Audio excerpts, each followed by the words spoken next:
The ring hit the saloon floor with a sound like a gunshot, and every soul in the Dusty Creek Tavern went silent. Aurelia Marsh stood with her hand pressed over her mouth, shoulders shaking, and the man kneeling on the dirty floorboards before her was not laughing. He never laughed. He was the kind of man who had forgotten how.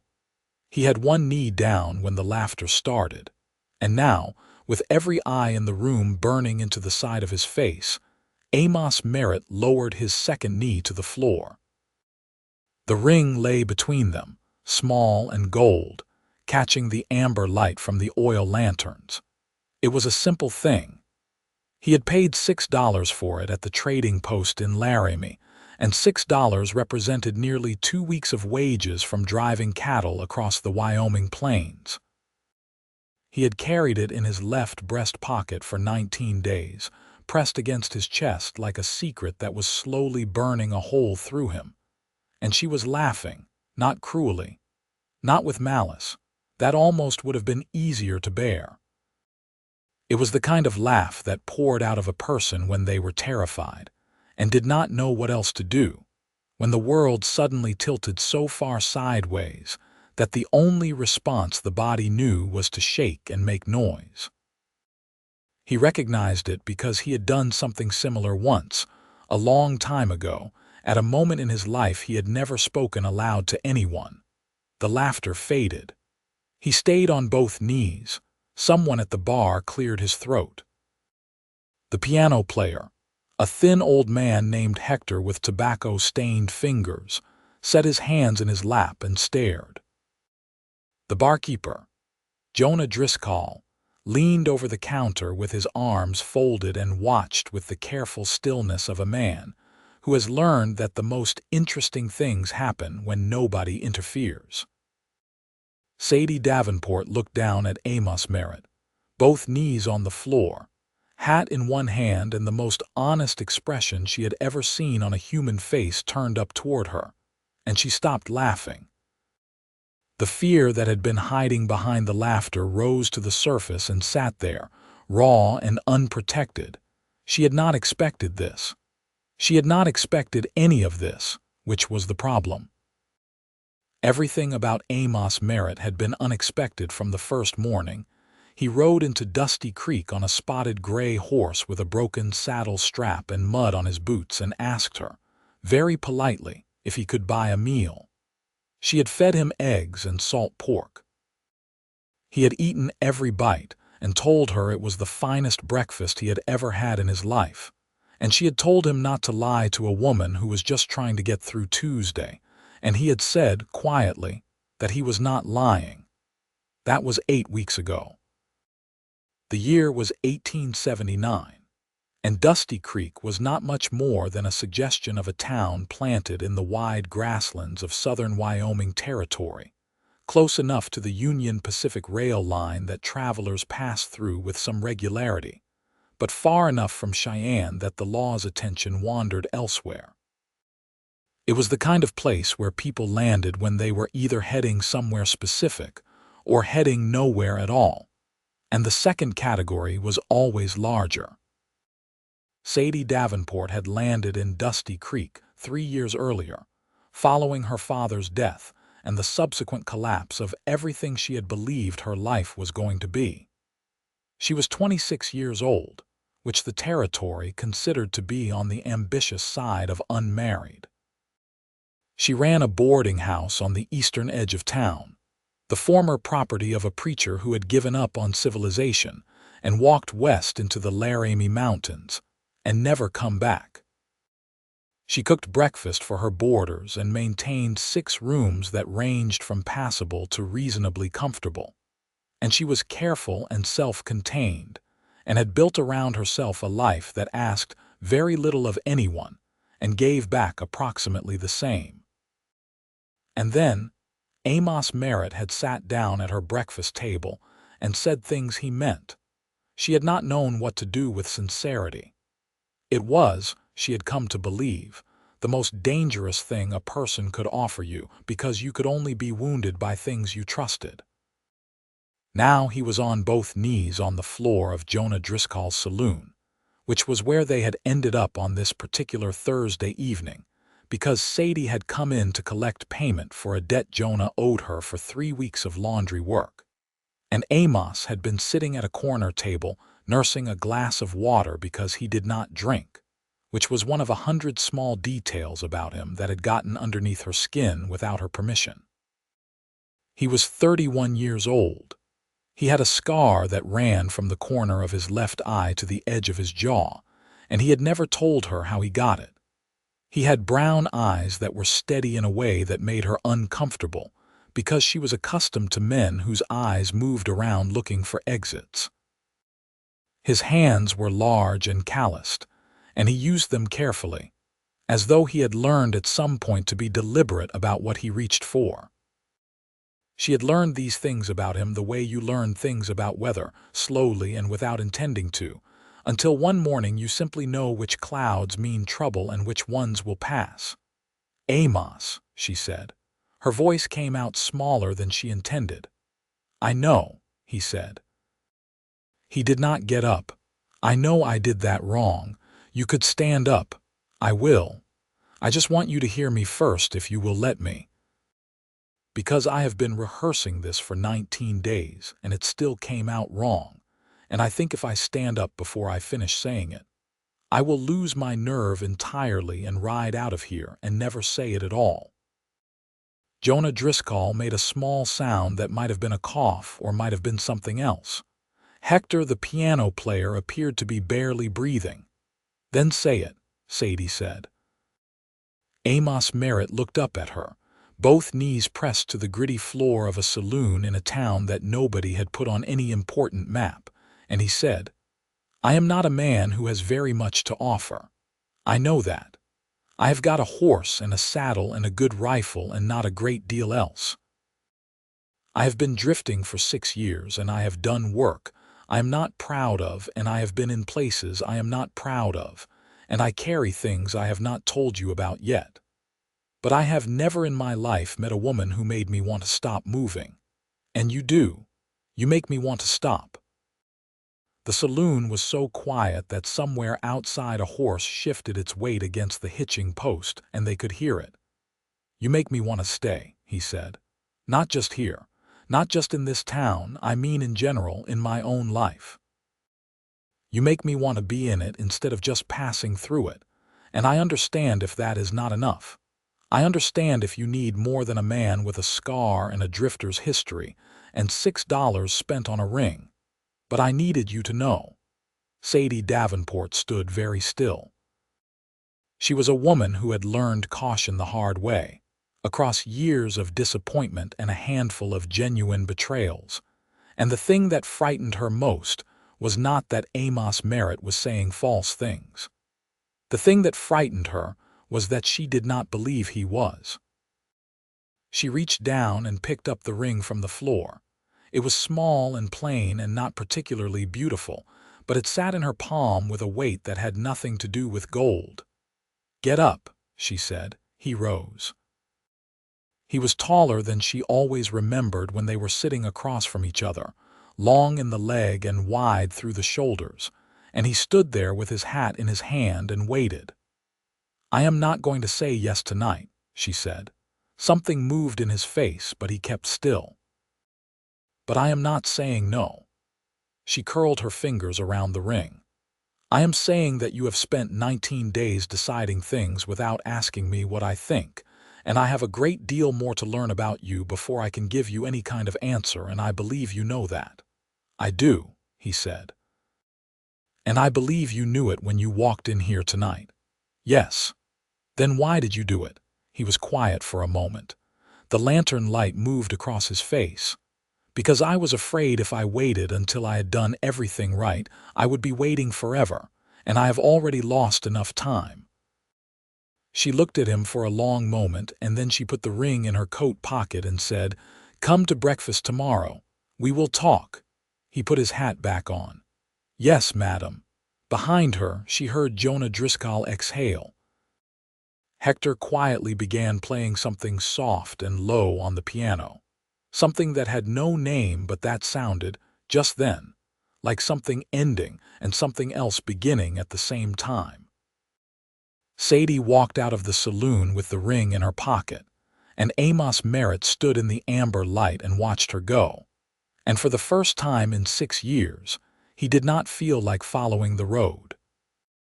The morning was cold and gray and smelled of coming rain when Amos tied his horse to the post outside Sadie's boarding house and knocked on the door. He had been awake since 4 in the morning, lying on the narrow cot in the room he rented from old Mrs. Prewitt on the north end of town, staring at the ceiling and listening to the wind come off the plains with that particular hollow sound it made in Wyoming. Like the land itself was reminding you that you were very small. He had been living in Dusty Creek for 6 weeks at that point, having arrived 2 weeks after his first breakfast at Sadie's table, and taken a job with a local rancher named Cyrus Holden, hauling supplies and mending fence lines across Holden's 500 acres. It was honest work, which was not always the kind of work he had been able to find. He was good with horses and good with his hands, and he did not complain. And Cyrus Holden, who was a practical man, had asked no questions about where Amos had come from or why he was here. Sadie opened the door wearing an apron and a look that told him she had also not slept well. "Sit down," she said, and gestured to the long table in her dining room. The boarding house was quiet at this hour. Her 3 current boarders, 2 railroad surveyors and a merchant from Ohio who was looking for land to buy, had already eaten and gone about their day. The kitchen smelled of coffee and biscuits and something that might have been cinnamon, and despite everything, Amos felt the knotted thing in his chest relax slightly. She poured coffee and sat across from him and put the ring on the table between them. "Tell me about the dark past," she said. He looked at the ring and then at her. "That is direct. I have never found that dancing around things saves any time." She folded her hands. "You said last night that you have done work you are not proud of. You said you carry things you have not told me. I need to know what those things are before I can think about what you asked me." He wrapped his hands around the coffee cup and looked at her steadily. This was the part he had been dreading for 19 days, not the proposal itself, but what would have to come before the answer could mean anything. "I will tell you," he said, "all of it, but I need you to understand that I am not telling it to make excuses. I am telling it because you deserve to know who you are talking to. I understand." He took a breath. Amos Merritt had grown up in Missouri, the second of 4 sons of a farmer who was a decent man when he was sober and a frightening one when he was not. He had left home at 16, which was not unusual for the time, and drifted west, picking up work where he could find it. For 3 years he had been respectable, more or less, working cattle drives and occasional carpentry and anything else that would keep him fed. And then, at 19, in a town outside of Abilene, Kansas, he had gotten involved with a man named Fletcher Cole. Fletcher Cole had been charming and magnetic and had a gift for making illegal things seem reasonable. He ran a small operation that moved stolen horses across the Kansas-Missouri border, and he had recruited Amos with a combination of flattery and necessity. And Amos, who had been hungry and lonely and 20 years old, had said yes. He had done that work for 2 years. He had not killed anyone, which was a line he had drawn for himself and held. But he had stolen horses, which in 1868 was a crime that could get you hanged, and he had helped Fletcher Cole avoid the law on at least 4 occasions that he knew of, and he had accepted money for it. He had gotten out when he was 21, after watching Fletcher Cole shoot a stable hand in the leg for no reason other than that the man had startled him. Something had solidified in Amos that night that had previously been fluid, and he had walked away from Fletcher Cole's camp before dawn with his horse and his rifle and $40, and never looked back. He had spent the next 3 years being very careful, moving through Texas and then New Mexico and then Colorado, doing clean work, putting distance between himself and who he had been. He had eventually made his way north into Wyoming, following the promise of ranch work and the general theory that the further he got from Missouri, the easier he could breathe. He had been drifting for 6 years when he rode into Dusty Creek. Sadie listened to all of this without interrupting. She had a stillness when she listened that was one of the things about her that he found most remarkable, a quality of complete attention that made you feel, whatever else might be true, that you were being fully heard. When he finished, she was quiet for a moment. "Fletcher Cole," she said. "Is he still operating? I do not know. I lost track of him years ago. There is no reason he would have any interest in me. I was a small part of a small operation and I left cleanly." "Are you wanted anywhere?" "No. There were warrants in Kansas for a time, but they were for Cole specifically. My name was never attached to any official record." He paused. "I have spent considerable effort making sure of that." "The scar," she said. He touched the side of his face. "A different matter. A disagreement in Colorado 2 years after I left Cole. A man named Darnell who believed I owed him money from a card game. I did not owe him anything, but I also was not quick enough to entirely avoid his knife." "What happened to Darnell?" "He is alive, as far as I know. I left the territory shortly after." She looked at him for a long time. He let her look. He had nothing to hide anymore, which was an unusual feeling. "I have a dark past of my own," she said finally. He waited. "Not crimes. But my father made choices that cost people their livelihoods. He was involved in a land scheme in Nebraska that dispossessed 3 families from farms they had worked for decades. He died before he could be held accountable for it, and I have lived with that knowledge ever since." She looked down at her hands. "I came here partly to get away from the shame of it. The name Davenport is not well regarded in certain parts of Nebraska." "Why are you telling me that?" "Because you told me your secrets. It only seems fair." She picked up the ring and turned it in her fingers. "And because I think that 2 people cannot really know each other unless they know the parts that they are most ashamed of." "That is true," he said. She set the ring down again. "I am not going to answer you today either." He nodded. He had expected that. "But I want to keep talking," she said. "I want to know more. I want you to come to breakfast, not just tomorrow but regularly, and I want us to talk the way we have been talking, and I want to see what happens." "Courting," he said. "Yes, properly." She met his eyes. "And Amos. If there are more things you have not told me, I need to know them, not all at once, but eventually." "There are not more things," he said. "Not of that kind, all right." He finished his coffee. He rose and took his hat from the hook by the door and turned back to look at her, sitting at the table in the gray morning light with the ring beside her coffee cup. And he thought that whatever happened next, whatever she decided, he had at least done something true. "I will be here tomorrow," he said. "I know," she said. "That is the part that surprises me." He stepped out into the cold morning and untied his horse. And as he rode toward Holden's ranch, the first few drops of rain began to fall from the Wyoming sky, and he turned his face up into it for a moment before he pulled his hat down and rode on. The weeks that followed were the strangest and best weeks of Amos Merritt's adult life. He came to breakfast every morning, and they talked.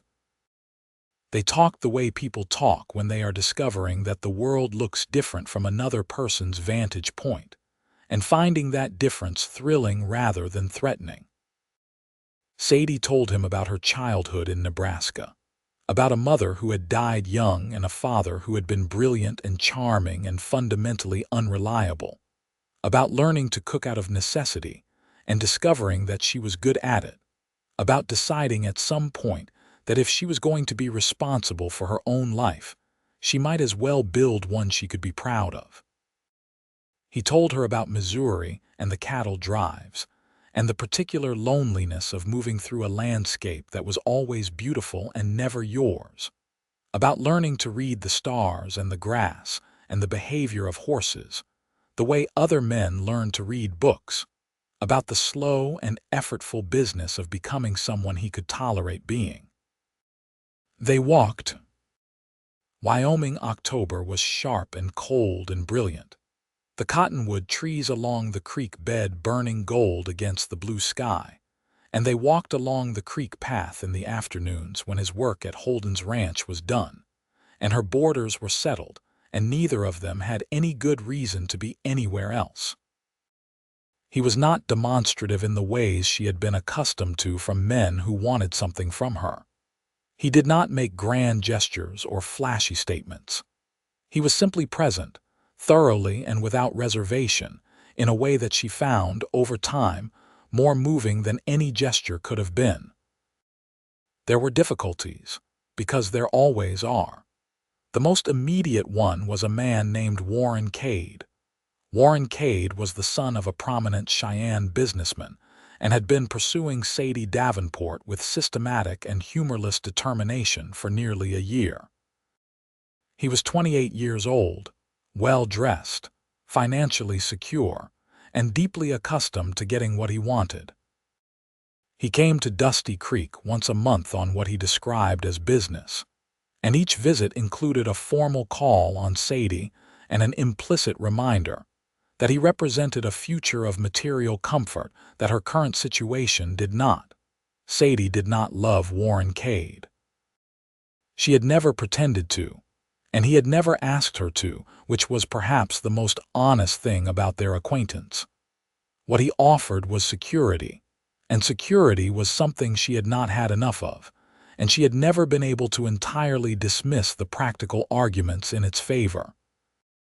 Amos met Warren Cade on a Wednesday evening in mid-October when he arrived at the boarding house to find Cade's horse at the post, and Cade himself in Sadie's sitting room, drinking tea and explaining with some detail why the Union Pacific's expansion into the southern Wyoming territory was going to significantly increase land values across the region.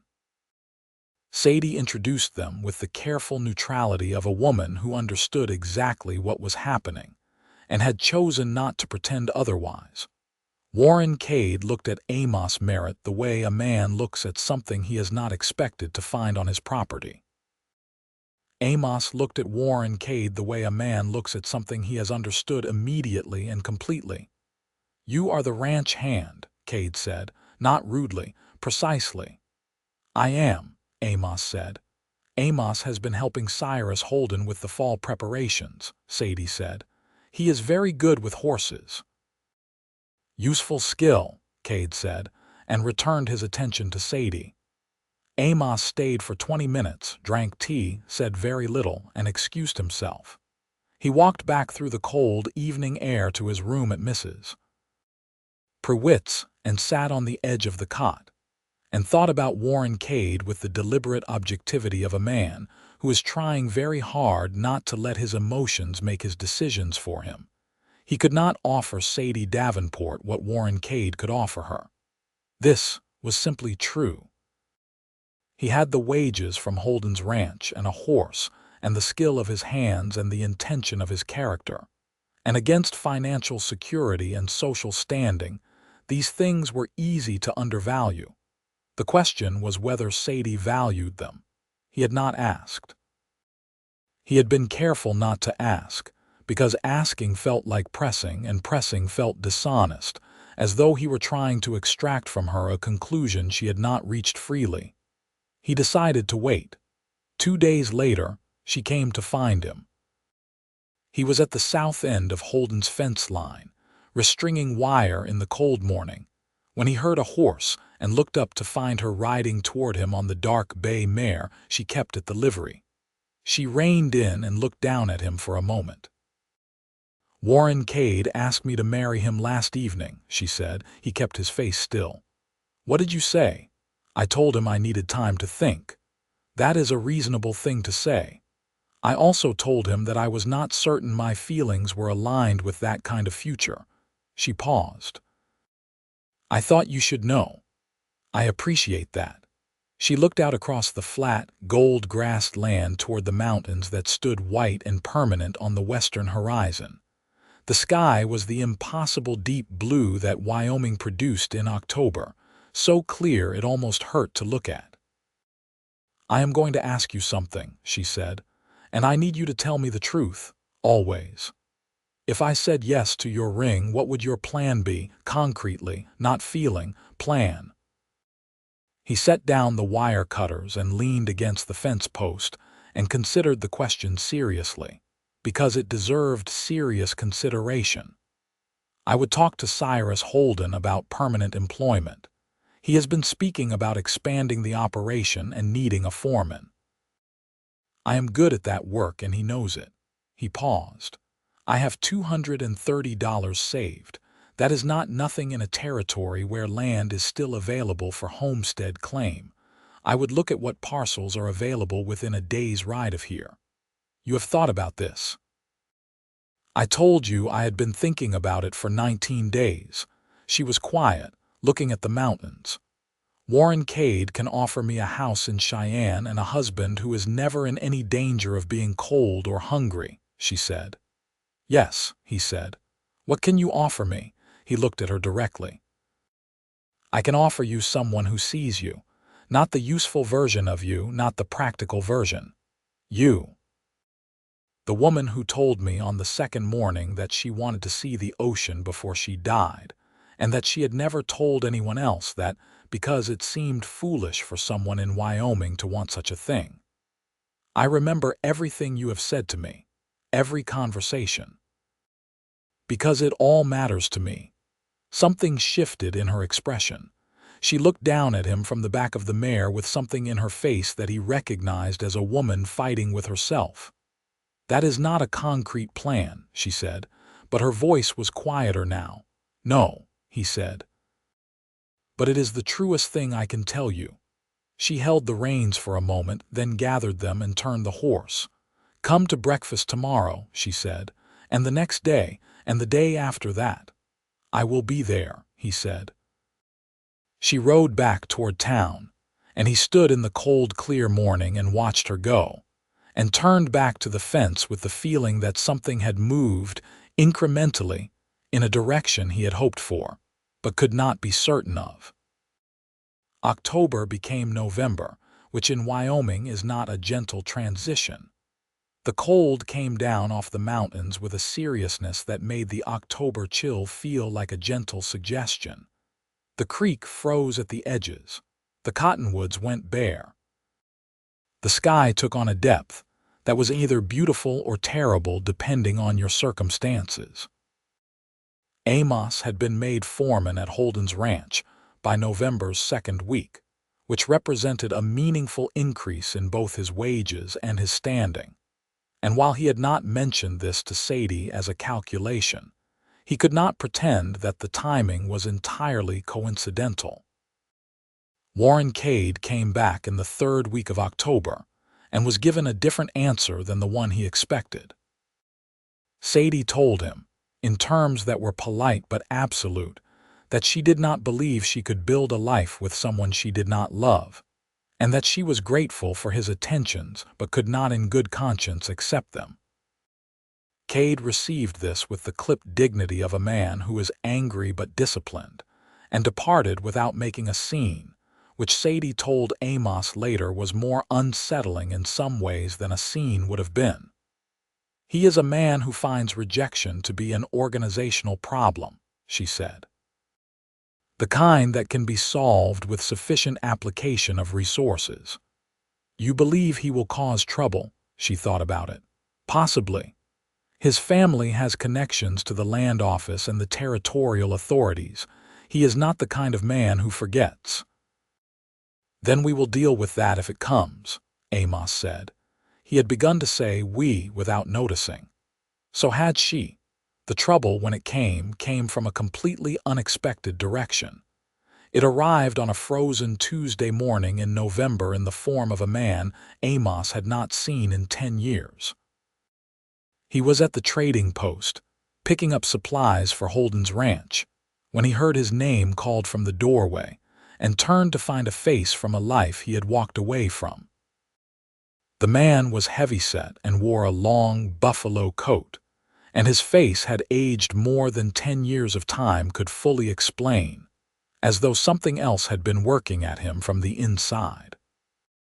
His name was Roy Tanner, and he had driven wagons for Fletcher Cole in the old days, and he was grinning at Amos with a familiarity that Amos did not return. "Merritt," Tanner said, crossing the store with an outstretched hand. "I heard you were up in this country. I would not have believed it." Amos shook the hand briefly. "Tanner, what brings you to Dusty Creek?" "Work, same as always.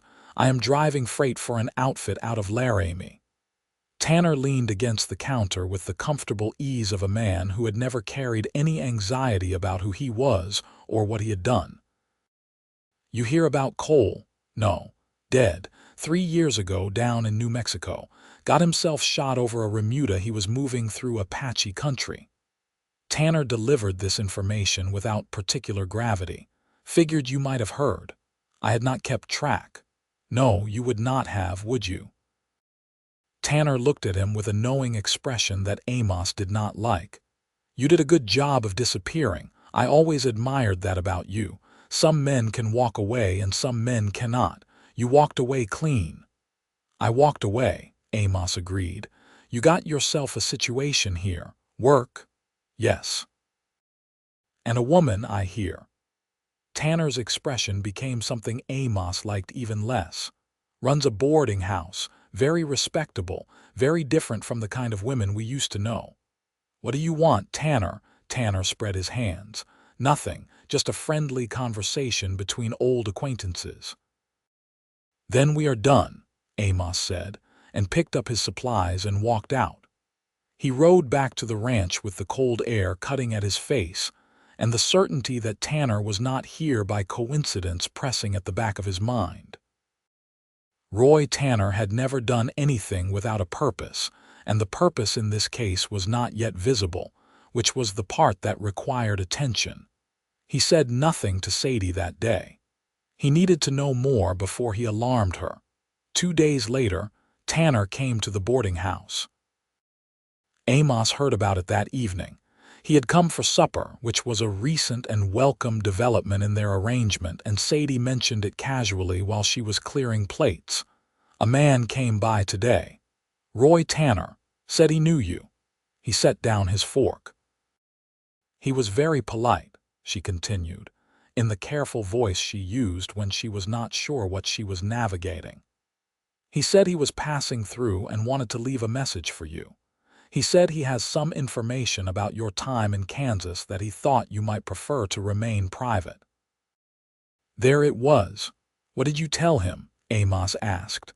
"I told him I would pass along his message." She looked at him steadily from across the table. "What information, Amos?" He was quiet for a moment. There was a choice here, and he recognized its shape clearly. He could be evasive, could suggest that Tanner was mistaken or overreaching, could buy himself time. Or he could do what he had promised himself he would do, which was tell the truth. "Tanner drove wagons for Fletcher Cole when I was involved with that operation," he said. "He would know the details of what I did during that period. If he chose to share that information with the wrong people, or frame it in a particular way, it could create difficulties." "What kind of difficulties?" "Legally, probably none. Cole is dead and the operations are long disbanded. But socially, reputationally." He met her eyes. "It is the kind of information that, told wrong, could damage your standing by association with me." Sadie folded her hands on the table. "He wants money." "Almost certainly. And if you pay him, he will want more." She was silent for a moment. He watched her face, the particular quality of stillness she had when she was thinking clearly without letting her feelings rush ahead of her thoughts. "What do you want to do?" she asked. I want to talk to him directly and tell him that I will not be paying him anything, and that if he has information he believes is actionable, he should present it to the territorial marshal, and we will see what the marshal makes of it. That is a significant risk. Yes. But it is the honest approach, and I think it is more likely to end this than paying him. She looked at him for a long moment. I trust your judgment, she said. It was not a small thing, and neither of them treated it as one. He found Tanner the next morning at the saloon and told him exactly what he had told Sadie he would say. He was precise and calm and entirely serious, and he watched Tanner's eyes move through calculation and arrive at something that looked, gradually, like reluctant acceptance. "You are calling my bluff," Tanner said. "There is nothing to bluff about. What I did with Cole is not a secret I am willing to pay to keep. The people who matter to me know what I did. You have no leverage." Tanner looked at him for a long moment. Then he picked up his whiskey and drank it. "You have changed," he said. "The merit I knew would have paid." That merit was 20 years old and had not learned anything yet. Tanner set down his glass and stood. "No trouble," he said. "I was never serious about trouble, I just thought I would see." He left Dusty Creek that afternoon, and Amos watched his wagon roll out of sight on the North Road and felt the last connection to his old life release like a rope cut clean. He went to find Sadie. She was in her kitchen, making bread, and when he came in and told her that Tanner was gone and it was finished, she turned from the counter with her hands still floury and looked at him with an expression he had not seen before. Relief, partly, but something else underneath it. She crossed the kitchen and put her floury hands against his chest and looked up at him. "I was afraid," she said. It cost her something to say it. He could tell. "I know," he said. "Not of what he might do. I was afraid you might decide it was too complicated. That you would leave to protect me from the mess of it." He covered her hands with his, flour on his dark coat. Neither of them looked at it.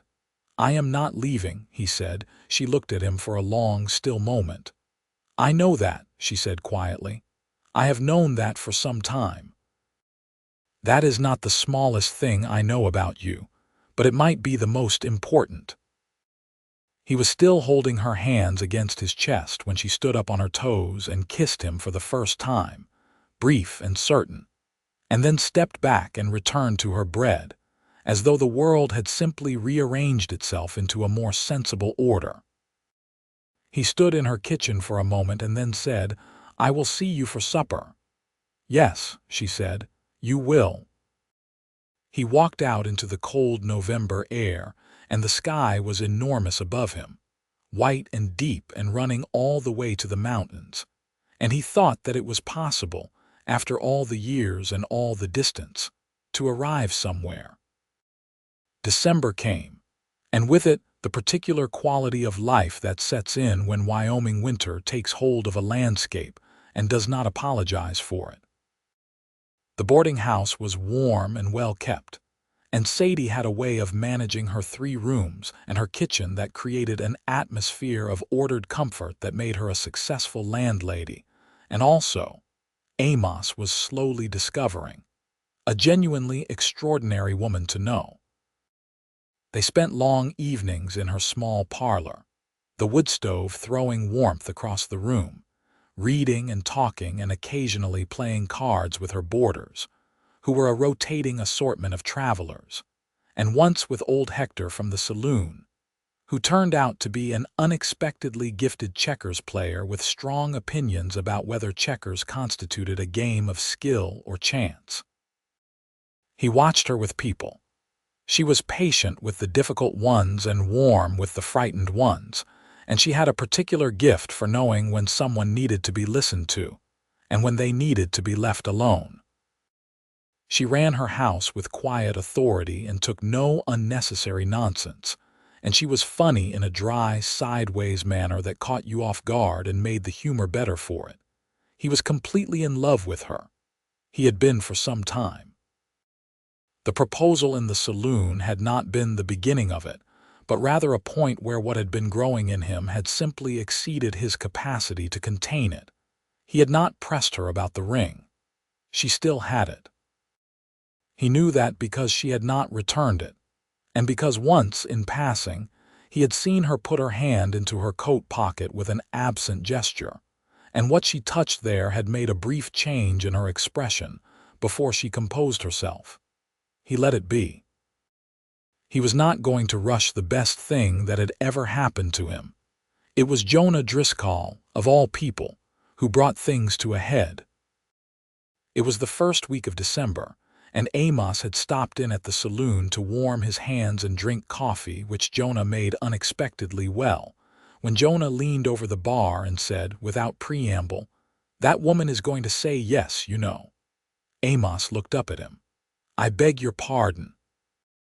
"I have known Sadie Davenport for 3 years," Jonah said. He was a broad, blunt man with sharp eyes and the carefully neutral manner of someone who had spent years hearing other people's private business across a bar counter. "She does not let people in. She is polite to everyone and close with almost nobody. In 3 years I have watched her send away for men who had reasonable prospects and perfectly acceptable characters because she could not trust them, and she knew it. And your point is?" "My point is that she did not send you away. Not when you made a fool of yourself in front of half the town. Not when that Tanner man came around. Not when Cade was offering her a house in Cheyenne." Jonah straightened and polished the bar counter with his cloth in the methodical way he did when he was making a point he felt strongly about. "She is trusting you, in her particular manner, which is slow and careful and absolutely not going to be hurried, but she is doing it." Amos considered this. "Why are you telling me this?" "Because you have been patient, which is the right thing, and I do not want you to mistake patience for passivity and wait until she has to do this herself." Jonah set down the cloth. "Not telling you to push, just telling you to be present. I am present. I know, keep being present." The opportunity presented itself on a Sunday afternoon 5 days before Christmas, when the two of them had walked the creek path in fresh snow and come back to the boarding house with cold hands and red noses. And she had made coffee, and they had sat down together in her parlor. And the light through the window was the low golden light of a Wyoming winter afternoon, and the house was quiet around them. She had been talking about Nebraska, about a particular Christmas when she had been perhaps 8 years old, and her mother had still been alive, and they had gone to a neighbor's house for supper, and there had been music and dancing, and her mother had laughed at something her father said, and the whole evening had been held in that golden light, and she had never found that specific quality of warmth since. "I have been looking for it," she said, "not consciously, but I think that is what I have been doing in all the choices I have made, trying to find my way back to that room." He listened. "Warren Cade would have given me a fine house," she said, "but never that room." A pause. The stove ticked. "I think," she said carefully, "that you might give me that room." He looked at her across the small table. "I am not certain," she said. "I want to be honest with you about that. I have been uncertain about things that seemed certain before, and I am careful now in ways I was not before. But I think I am close to certain." "How close?" he asked. She looked at him with that direct, clear gaze that had undone him from the beginning. "Give me until Christmas," she said. Christmas in Dusty Creek in 1879 was a modest affair but not a joyless one. Jonah Driscoll put a wreath of pine branches on the saloon door. Mrs. Prewitt baked cookies that she distributed to her boarders and to the neighbors, and the cookies were, by universal agreement, remarkable. The trading post put out a small display of ribbons and candies and small gifts, and children who existed in the town, which was not a large number, discovered them with appropriate enthusiasm.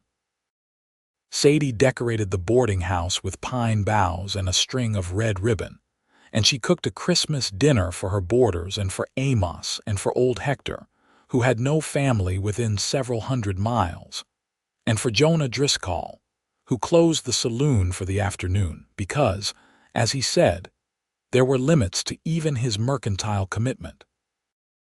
It was a full table and a warm room, and the food was extraordinary, and Hector played carols on a small harmonica that he produced from his coat pocket, and the two railroad surveyors, whose names were Henry and James, were unexpectedly good company, and even the Ohio merchant told a funny story about a mule that he had apparently been waiting all fall for the right occasion to tell.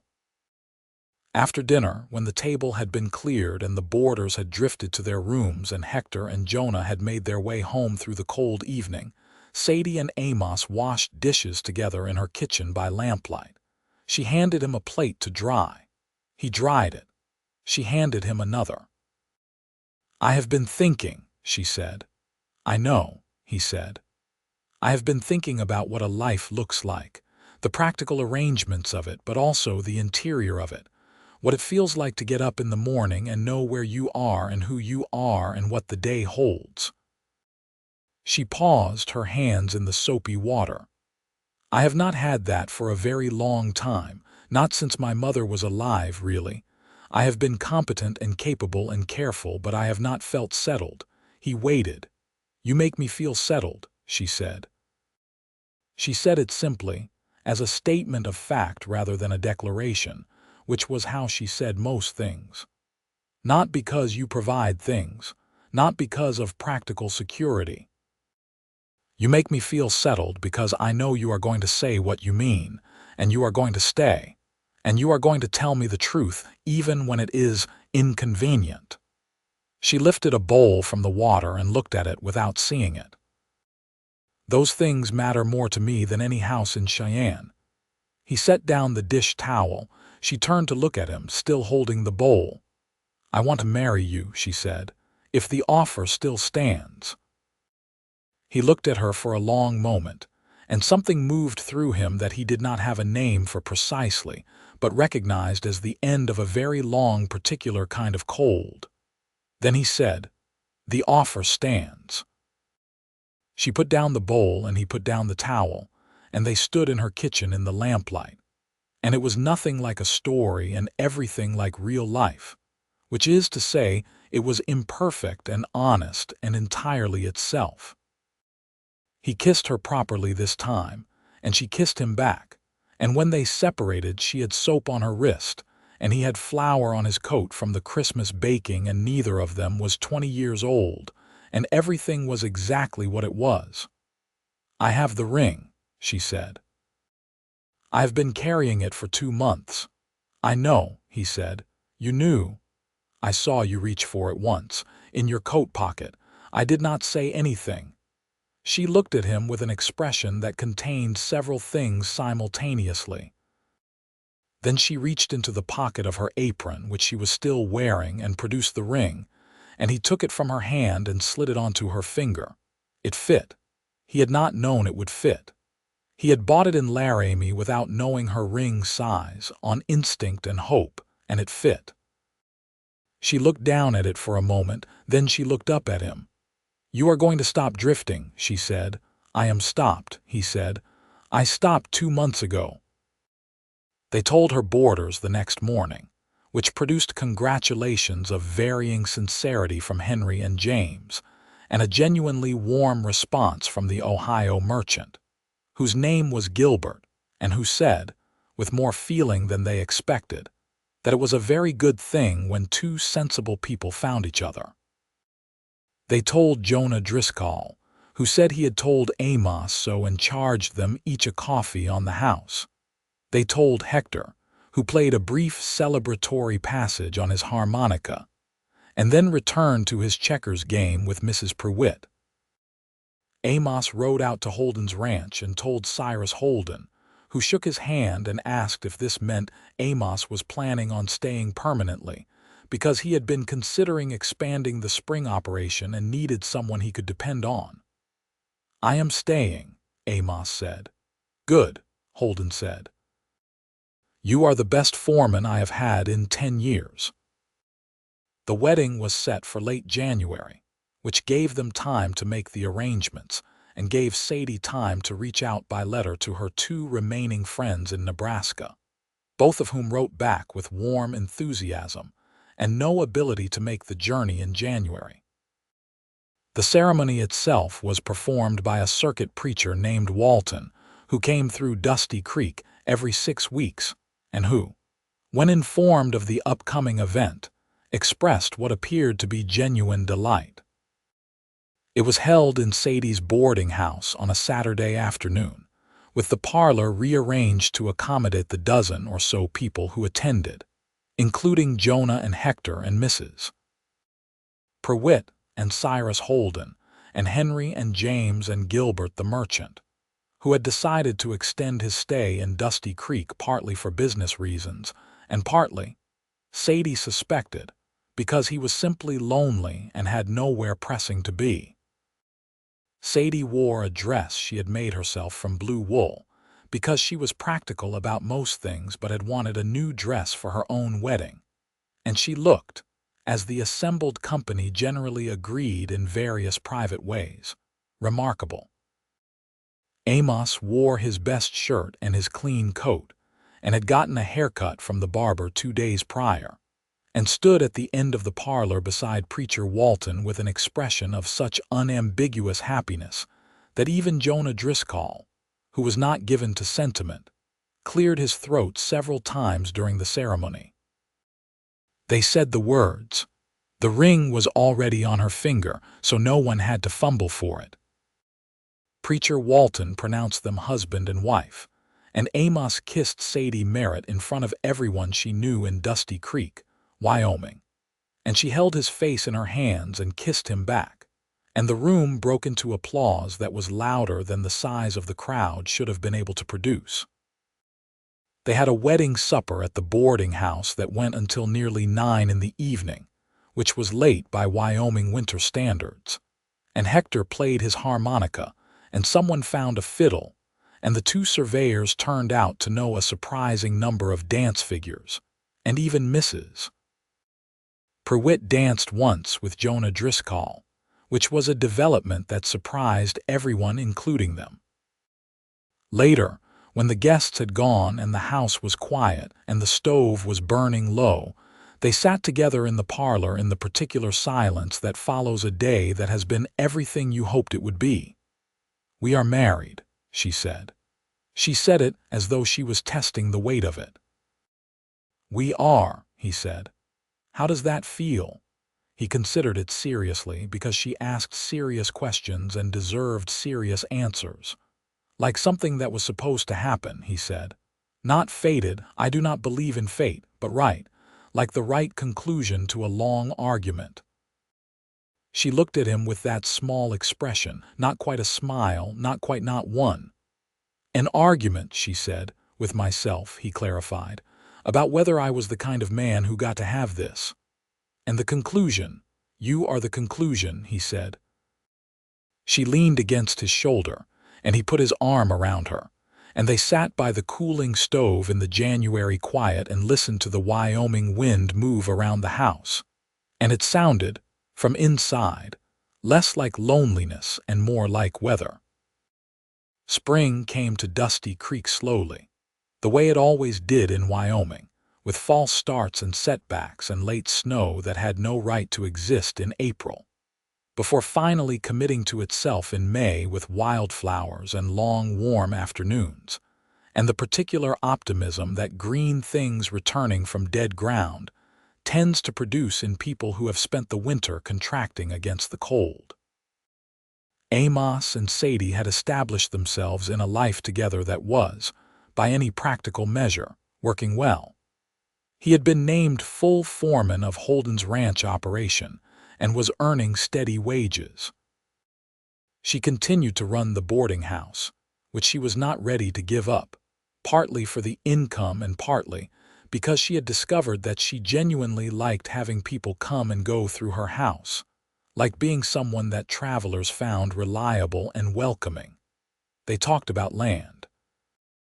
Amos had filed a homestead claim on 160 acres 3 miles east of town, a parcel with good grass and a spring-fed creek that ran year-round, and on weekends they rode out to walk it and talk about what it could become. She had told him about wanting to see the ocean. He had not forgotten. "We will," he said the first Sunday in May, standing on the bank of the little creek that ran through their land watching the water move. "Not this year, but in time." "I do not need it to be soon," she said. "I just need it to be true." "It is true." She looked at him. "How do you know?" "Because I am going to take you there," he said. "That is the kind of thing I know." She listened with the full quality of her attention, the way she always did. In June, she told him she was pregnant. She told him in the kitchen at breakfast, the same way they had told each other almost everything important, over coffee and plain food in the morning light. She had known for 2 weeks, and had spent that time being certain before she said anything, which was entirely characteristic. He looked at her across the table and felt something he had no adequate name for. Not just joy, though it was that. Something larger and quieter than joy, something that had to do with time and consequence and the profound improbability of arriving here from where he had started. "Are you all right?" she asked. She had been watching his face. "I am better than all right," he said. "I am trying to account for it." She smiled, the full real smile that she did not deploy often but that when it appeared had the quality of sunlight after a long interior season. "Are you frightened?" he asked. "Moderately," she said. "Are you?" "Yes," he said honestly, "but in the way that things that matter are frightening. Not in the way that makes you want to run." "Good," she said, "because I need you here." "I am here," he said. "I have been here." The summer passed in that particular way that significant summers do, marked by ordinary things that are made extraordinary by what is growing underneath them. Sadie continued to run the boarding house through June and July, having arranged with a young woman named Patricia, who was 17 and sensible and the daughter of the blacksmith, to help with the heavier work as the months advanced. Amos worked the ranch through the summer, but he was also putting hours into their own land whenever he could, working on the structure of what would eventually be their house. He was a capable carpenter, having learned on the road, and with the occasional help of Cyrus Holden's other hands, the frame of a substantial 2-room building went up on the homestead land by August. Warren Cade made one final appearance in July, riding into Dusty Creek on his fine horse with a companion in tow, a lawyer by the look of the suit. He stopped at the boarding house and asked to speak to Sadie, and she came to the door and spoke to him on the porch while Amos stood in the doorway behind her, not intervening but present. Cade looked at her ring and at the obvious change in her figure, and his face performed a very brief and very controlled series of emotions. "I hear congratulations are in order," he said. "Thank you, Warren." He looked at Amos for a moment, then back at her. "I want you to know," he said in the careful tone of a man who has rehearsed this, "that I bear you no ill will." "I am glad to hear that," she said. "I hope you are content." "I am," she said. "Very." He nodded once very formally, turned his horse and rode away. He and his companion went south out of Dusty Creek and did not come back. Sadie watched him go with the calm she had earned over years of choosing her own life, and then turned back into the house. Amos put his hand on her back as she passed him. "That is done," she said. "Yes," he said. "It is." Autumn arrived, and with it the full weight of what they were working toward. The house on the homestead land was taking shape, framed and roofed, awaiting the interior work that would make it livable. The boarding house was still operating, but both of them understood that they would transition to the new property after the baby came, and had been planning accordingly. In September, with the mountains already showing snow on their peaks, and the mornings carrying a significant sharpness, Sadie received a letter from one of her Nebraska friends. Her name was Clara, And the letter was warm and newsy and full of small details about Clara's own life, her children and her garden and the particular drama of a local church controversy. But at the end, there was a paragraph that Sadie read twice and then sat down and looked at for a long time. It said that Sadie's father had left, in addition to the debts and the dishonor, a small piece of property in Nebraska that had been tied up in the aftermath of his estate for 3 years and had now been cleared and legally resolved. The property was not significant in monetary terms, but it was hers if she wanted it. She showed the letter to Amos. He read it and set it down.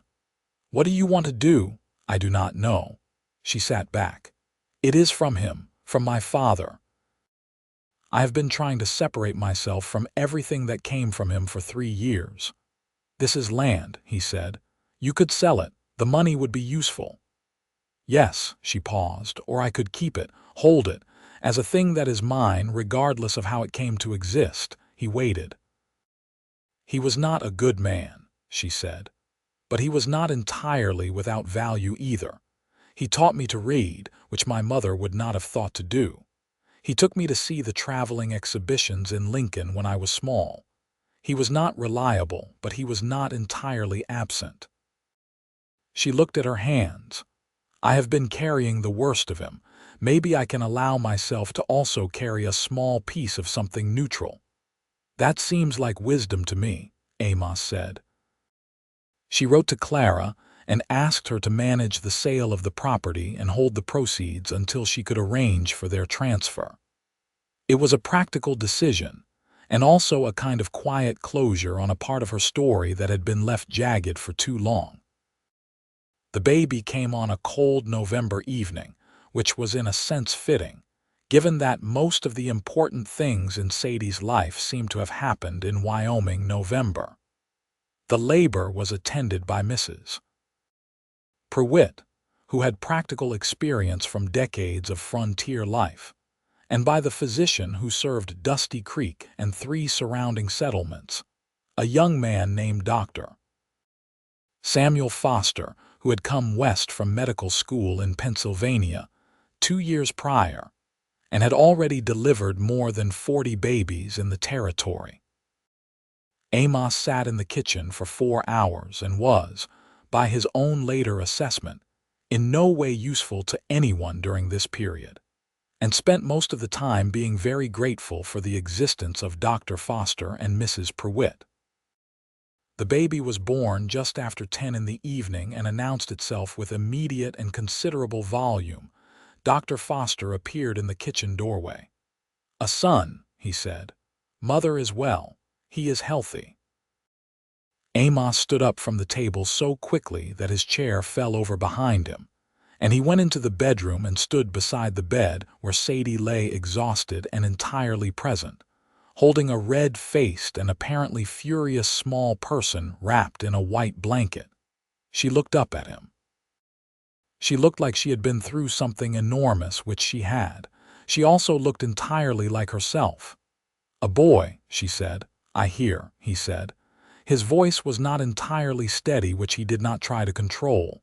"Look at him," she said. She held the baby up slightly, an invitation. He sat on the edge of the bed and looked at his son.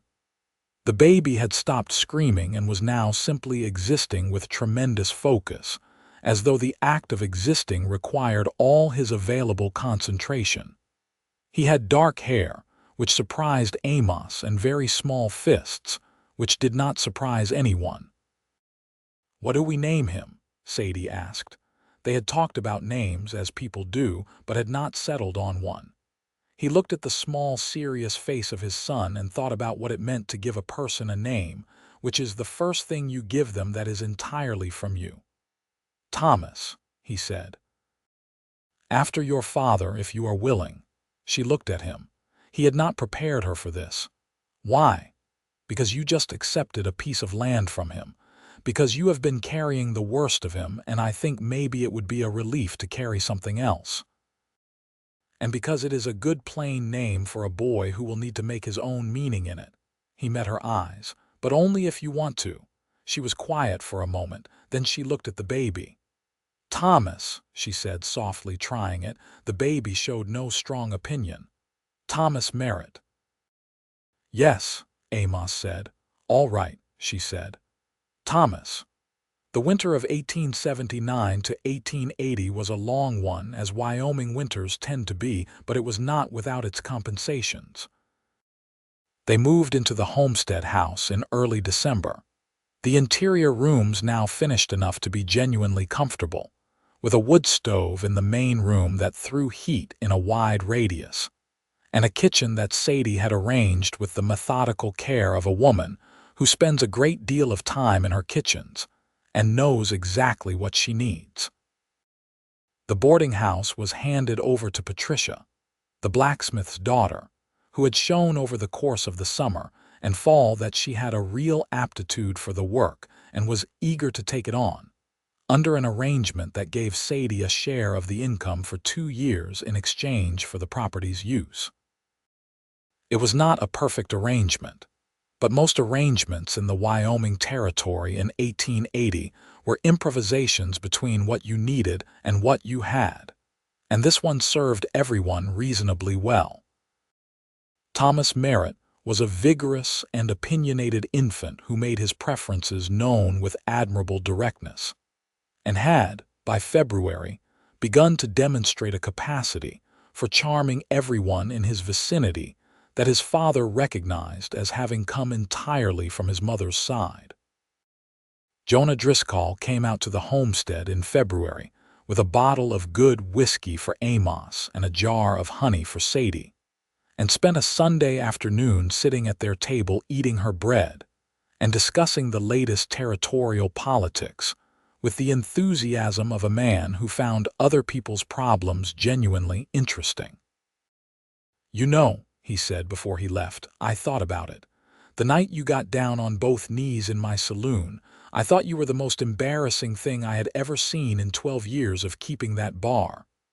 Amos looked at him. "I was wrong," Jonah said. He put on his coat. "You were the most honest thing." He left, and Amos stood in the doorway and watched his buggy roll away through the February snow. Sadie came to stand beside him. Thomas was asleep in the small crib that Amos had built himself, which was not a perfectly carpented object but was solid and would serve. "What did he mean?" she asked. "He was talking about the night I proposed," Amos said. "I know, I was there." She looked up at him. "I laughed at you." "You did," he said. "I am sorry for that," she said. "I have been meaning to say that properly. You do not need to apologize. You were frightened. I know why I did it. But that does not mean it was a kind thing to do, and you stayed there on both knees anyway, and you said what you meant to say." She met his eyes. "That took a great deal of courage, or desperation," he said. "Both," she said, "but you did it. And I have thought about it many times since, about what kind of man stays on his knees in front of a room full of people who are watching him fail. And I think the answer is a man who means what he says more than he cares about being embarrassed." He looked at her in the February afternoon light, coming gray and diffuse through the window of the house they had built together on their own land, and he thought that this, all of this, was what it meant when people spoke of arriving somewhere. "That is the most generous thing anyone has ever said about me," he said. "It is accurate," she said. "I am not generous with inaccuracies." He put his arm around her and she leaned against his side, and outside the Wyoming winter went on being itself, enormous and indifferent and entirely outside their concern. Spring returned, as it always does, improbably and with tremendous commitment. The homestead land bloomed in May with the prairie wildflowers that appeared every year and seemed like a promise the land was making to itself. The creek ran high and cold from mountain snowmelt. Amos planted a kitchen garden beside the house, which was Sadie's domain and which she approached with the same methodical pleasure she applied to everything she found worth doing. Thomas was 6 months old, and had begun to discover that the world had significant physical dimensions, and that he intended to investigate all of them, which created new organizational challenges in the house. Cyrus Holden offered Amos a permanent partnership stake in the expanded operation, which Amos accepted after discussing it with Sadie for 2 evenings, and which represented a significant change in their financial circumstances, moving them from employed stability to something that had the prospect of genuine independence. A letter arrived from Clara in Nebraska in May with a bank draft for $240, which was the proceeds from the sale of the Nebraska property. Sadie held the draft for a long moment and then put it in the household accounts and did not speak about her father for several days, and then one evening told Amos that she believed she had made a kind of peace with it that she had not been able to make before. "What changed?" he asked. "I decided to let him have been complicated," she said. "I had been making him simple, all bad, because it was easier to be clear about." She folded her hands. "But he was not simple, and neither am I, and pretending he was only created a kind of pressure." "That is a wise thing," Amos said. "I have had a year of practice," she said. "Having you to talk to has made me more honest with myself. You were already honest." "I was precise," she said. "There is a difference. Honest means including the uncomfortable parts. I was precise about the parts I had already accepted." He thought about that for a long time. In July, Sadie discovered she was pregnant again, which produced the same quiet breakfast announcement that the first pregnancy had, and the same look across the table. And though neither of them said it, both of them felt the coherent shape of their life settling further into itself.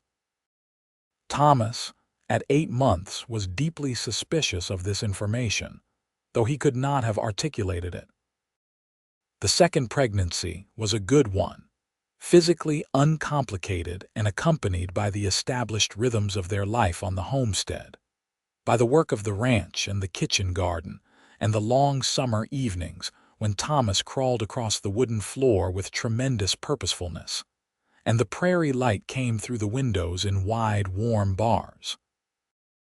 Jonah Driscoll had begun allowing himself to become a regular visitor to their Sunday table, which seemed to indicate that the solitude of bachelor life over a saloon was losing some of its appeal, and he and Hector both appeared most Sundays, which Sadie took as a compliment to her cooking, and which also provided her with what she described to Amos as the particular pleasure of having a full table.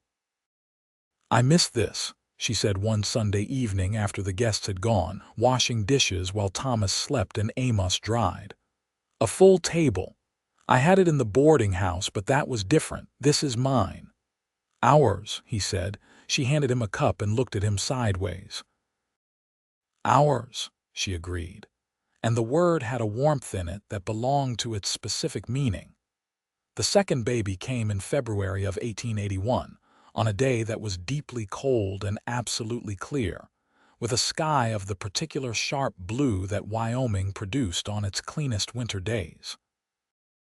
The labor was shorter than the first time, and Dr. Foster was again present, and Mrs. Pruitt again declined to be anywhere else. This time, Amos was less dramatically useless in the kitchen and managed to be of some small practical use, which felt like progress.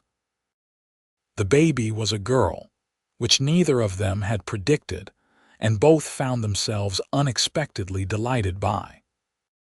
She was smaller and quieter than Thomas had been, with Sadie's coloring and a disposition that from the very beginning suggested someone who would make up her own mind about things in her own time. "Margaret," Sadie said, immediately and without hesitation. "Your mother," Amos said. "Yes." She looked at the baby with the particular tender focus of a mother who has been carrying a name for a very long time. "I have been waiting for a reason to say that name." "Margaret Merritt," he said. "Yes." She looked up at him. "Is that all right?" "It is exactly right," he said. Thomas met his sister the following morning with an expression of deep scientific curiosity and an immediate desire to investigate her with his hands, which required management. The winter of 1881 was the fullest winter they had yet had, which was saying something. The house was genuinely warm, and the table was reliably full, and outside the Wyoming plains continued their ancient negotiations with the sky. And inside, Amos and Sadie Merritt existed in the imperfect and absolutely genuine life they had built between them, with its ordinary difficulties and its irreducible joys. In March, when Margaret was 6 weeks old and the first tentative warmth was beginning to find its way through the cold, Sadie came to find Amos in the barn where he was mending a harness, and she stood in the doorway with the winter sunlight behind her and said, "I want to see the ocean." He looked up. "Not immediately," she said. "Margaret is too young to travel. Thomas is too energetic for that distance." She leaned against the door frame. "But in a year, 2 years, when they are old enough, we will go to California," he said. "You promise?" He set down the harness. He crossed the barn and stood in front of her and looked at her in the backlit doorway. This woman who had laughed at him and kept his ring for 2 months and asked him honest questions, and built a life beside him with the same steadiness and clarity she brought to everything. "I promised you that a long time ago," he said. "That is the kind of thing I know." She put her hand against his chest. He covered it with his. Outside, the Wyoming sky was doing the thing it did sometimes in early spring, when the light came through breaking clouds at an angle that turned everything gold and silver at once. The snow on the distant peaks catching fire, the dead winter grass beginning to show its first hesitant green at the roots, the whole immense landscape holding its breath before exhaling into something new.